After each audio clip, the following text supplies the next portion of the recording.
यहाँ बात किस मुद्दे की है और आप इसको हिंदू मुसलमान के एंगल में लेके जा रहे हैं? पिटने वाला कौन? फुरकान। फुरकान कौन? मुसलमान। तो गंगाराम तो पिटे नहीं है या राधे श्याम तो पिटे नहीं है। और वैसी साहब कौन सा ऐसा मुद्दा रहता है जिस पर उन्होंने बेबाकी से अपनी बात नहीं रखते। उन लोगों के साथ जिन लोगों ने फुरकान के साथ ऐसा काम किया है उन तो मैं ये भी देखना चाहता हूं कि उनके घरों पर बिल्डोजर कब चलेगा। इन लोगों को, मुसलमानों को लोगों ने यतीम बेसहारा समझ रखा है, कोई इनका है ही नहीं। इस वजह से फुरकान की तुम्हें इतना अधिकार प्राप्त है कि तुम बताओगे कि जो है आप अवैध वसूली कर रहे हो।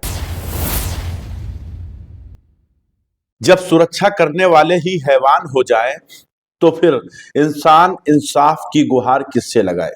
नमस्कार, आदाब, मैं हूं आपके साथ मोहम्मद सैफ।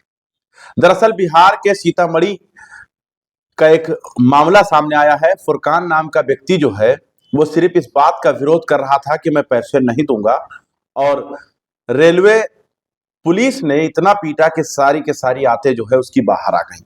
इस पर ज्यादा बात करने के लिए हमारे साथ शेख ताहिर सिद्दीकी जी मौजूद हैं, जो समाज सेवी हैं। सर, कैसे देख रहे हैं पूरे मामले को?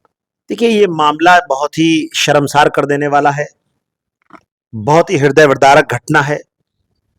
फुरकान नाम का लड़का यात्रा करता है और दोस्त को छोड़ने गया था जी। तो आप समझिए, दोस्त को छोड़ने गया तो रेलवे ट्रैक पे था, रेलवे में था, आपका जो है ट्रेन के डब्बे में था। तो वहां पर जो है रेलवे पुलिस सीट के नाम पर वसूली करती है 1500 रुपए की, जो कहा जा रहा है। तो आप समझिए कि टिकट लेने के बाद सीट देने के नाम पर 1500 रुपए की वसूली हो रही है। उस लड़के ने भी कहा कि ना तो मैं दूंगा, और जो आप कर रहे हैं ये भी आप गलत कर रहे हैं।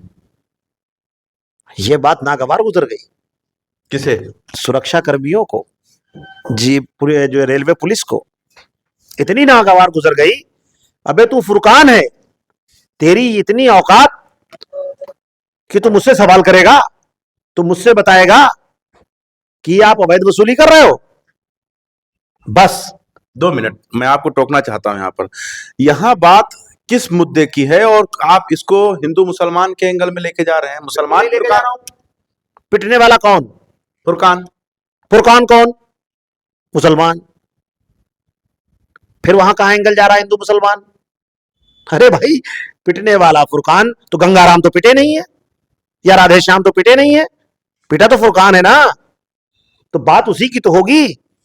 नफरत इतनी क्यों हो गई मारने वालों को? क्योंकि वो फुरकान नाम का लड़का था। अबे तुम्हारी इतनी औकात है इस देश के अंदर, तुम हमसे सवाल करोगे, तुम बताओगे अवैध वसूली कर रहे हैं हम। बस उसकी सजा ये थी कि उसको इतना पीटा गया कि उसके पेट फट गया, और पेट फट करके उसकी आते जो है पेट के बाहर आ गई। देखा आपने? वीडियो देखा। उस मां का क्या हाल होगा जिसका ये बेटा था? उस बहन का क्या हाल होगा जिसका ये भाई था? अरे मैं तो कहता हूं हिंदू मुसलमान की यहां कोई बात ही नहीं, हर उस इंसान का क्या हाल होगा जिसने उसकी आते बाहर देखी हैं। ये दरिंदे थे, हैवान थे, नरपिशाच थे, इनको जो भी नाम दिया जाए कम है। ऐसे हैवानों को, ऐसे दरिंदों को भी इतनी कड़ी से कड़ी सजा देनी चाहिए कि जिस तरीके से ये रेलवे में अवैध वसूली कर रहे हैं, इनकी आय से अधिक संपत्तियों की भी जांच होनी चाहिए, अकूत संपत्तियों की भी जांच होनी चाहिए, इन पर बुलडोजर भी चलना चाहिए।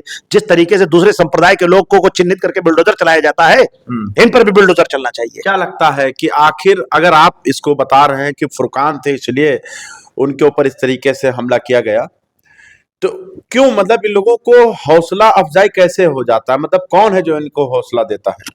देखिए, मैं तो सबसे ज्यादा यही कहूंगा कि देश के अंदर जब धर्म को लेकर के राजनीति शुरू हो जाएगी, संविधान पे बात कम होगी, एकता पे बात कम होगी, भाईचारे पे बात कम होगी, तो आपको बता दूं, जब कोई धर्म के नशे से इतना ज्यादा प्रेरित हो जाएगा तो वो नफरत नफरत नफरत ही करेगा। तो क्या मुसलमानों के लिए कोई है नहीं रहनुमा जो उसकी आवाज उठाए? बिल्कुल, असदुद्दीन ओवैसी ने आवाज उठाई। आप मुझसे सवाल कर रहे हैं, मैं आवाज उठा रहा हूं, और पूरी लड़ाई लड़ी जाएगी। और वैसी साहब कौन सा ऐसा मुद्दा रहता है जिस पर उन्होंने बेबाकी से अपनी बात नहीं रखते। ठीक है, लोग उनको नहीं समझ पाते, मैं तो कहता हूं उनको समझना चाहिए लोगों को। एक मर्द मुजाहिद है तो कम से कम आपके मुद्दे पे बोल रहा है, सदन में भी बोलता है, चैनल पे भी बोलता है। उसके बावजूद भी अगर आप उनको जो है दूसरी नजरों से देखते हैं तो मैं कहता हूं आप लोग अपने चश्मे को बदल लो और अपने चश्मे का नंबर भी बदल लो। कल कहीं ऐसा ना हो कि यही व्यक्ति आपको सही लगने लगे तो आप पछताएं कि है कि मैंने इतने दिनों तक दूसरे चश्मे से क्यों इसी व्यक्ति को देखा था। तो फुरकान के लिए आपकी आवाज क्या मांग है, क्या सोच रहे हैं कि क्या मिलना चाहिए? असदुद्दीन अवैसी की आप बात कर रहे हैं कि वो हर मुद्दा मुखर होकर उठाते हैं, ठीक है, लेकिन फुरकान के लिए आप क्या चाहते हैं? देखिए, मैं कोई भी माइनॉरिटी का मसला हो, संविधान के विरुद्ध बात हो रही हो, एससी ओबीसी के साथ कोई बात हो रही है, हत्तल इम्कान की सरवण के साथ कोई भी अगर घटना गलत हो रही है तो मैं उस पर आवाज उठाता हूं। लेकिन मैं एज ए मुसलमान, बहैसियत मुसलमान, मेरी पहली प्राथमिकता भी है कि मेरे समुदाय के ऊपर कोई अगर कोई अत्याचार होता है तो मैं उसकी आवाज उठाऊं। मैं लगातार उठाता चला आ रहा हूं, लेकिन मैं वैसी नहीं हूं ना, तो मेरी आवाज उठती है, उतनी दूर तक नहीं जाती। लेकिन ओवैसी साहब बैरिस्टर हैं, सांसद हैं, एक पार्टी के राष्ट्रीय अध्यक्ष हैं, उनकी आवाज को जो है ताकत, वो जब आवाज को जो है उठाते हैं तो उस आवाज को लोग सुनते हैं और उस आवाज को ताकत मिलती है। हम लोग भी उठा रहे हैं, कई ऐसे मुसलमान लीडर्स हैं जो उठा रहे हैं। मैं ये कहना चाहूंगा कि फुरकान को जो है उसके घर के किसी भी सदस्य को एक सर्विस मिलनी चाहिए और बड़ा मुआवजा मिलना चाहिए और उसका इलाज जो है वीवीआईपी ट्रीटमेंट होना चाहिए और उसके इलाज में जितना भी खर्च हो वो गवर्नमेंट करे और कोशिश ये करे उसकी जान बच जाए, क्योंकि अभी वो जेरे इलाज है। मैं तो रब से यही दुआ करूंगा, ऐ अल्लाह उसको जिंदगी बख्श दे और अल्लाह ताला उसकी जिंदगी में जो है फिर से जिंदगी रोशन अगर हो जाए तो बहुत ही खुशी की बात है। लेकिन उन दरिंदों के विरुद्ध जबरदस्त कार्रवाई होनी चाहिए, ठीक है, बड़ी कार्रवाई होनी चाहिए। चलिए, बहुत बहुत शुक्रिया बात करने के लिए। तो हमारे साथ शेख ताहिर सिद्दीकी जी मौजूद थे जो समाज सेवी हैं और फुरकान के मामले पर हम बात कर रहे थे। आपको क्या लगता है, किस तरह का कार्रवाई आप चाहते हैं और फुरकान के परिवार वालों को क्या मिले, ये आप क्या चाहते हैं? कमेंट बॉक्स में जरूर बताना। देखते रहें 24 तक न्यूज़, जनता के साथ।